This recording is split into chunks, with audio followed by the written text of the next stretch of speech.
প্রিয় বন্ধুগণ, ব্রাজিল হেরে যাওয়ায় কুষ্টিয়ার এক যুবকের আত্মহত্যা। নিজের প্রিয় দলের পরাজয় মেনে নিতে পারেনি কুষ্টিয়ার যুবক। আমার তো মনে হয় এই যুবককে ব্রাজিলের পতাকা দিয়া মাটি দেওয়া উচিত। কুষ্টিয়ার এই যুবকের কাণ্ড দেখে আপনার কি মনে হয়? আমার তো মনে হয় বিশ্বকাপ আসলে বাংলাদেশের 64টা জেলায় ভ্রাম্যমাণ মানসিক হাসপাতাল করার প্রয়োজন।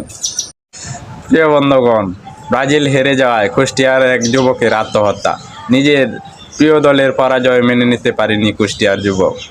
আমার তো মনে হয় এই যুবককে ব্রাজিলের পতাকা দিয়া মাটি দেওয়া উচিত। কুষ্টিয়ার এই যুবকের কাণ্ড দেখে আপনার কি মনে হয়? আমার তো মনে হয় বিশ্বকাপ আসলে বাংলাদেশের 64টা জেলায় ভ্রাম্যমাণ মানসিক হাসপাতাল করার প্রয়োজন। প্রিয় বন্ধুগণ, ব্রাজিল হেরে যাওয়ায় কুষ্টিয়ার এক যুবকের আত্মহত্যা। নিজের প্রিয় দলের পরাজয় মেনে নিতে পারেনি কুষ্টিয়ার যুবক। আমার তো মনে হয় এই যুবককে ব্রাজিলের পতাকা দিয়া মাটি দেওয়া উচিত। কুষ্টিয়ার এই যুবকের কাণ্ড দেখে আপনার কি মনে হয়? আমার তো মনে হয় বিশ্বকাপ আসলে বাংলাদেশের 64টা জেলায় ভ্রাম্যমাণ মানসিক হাসপাতাল করার প্রয়োজন।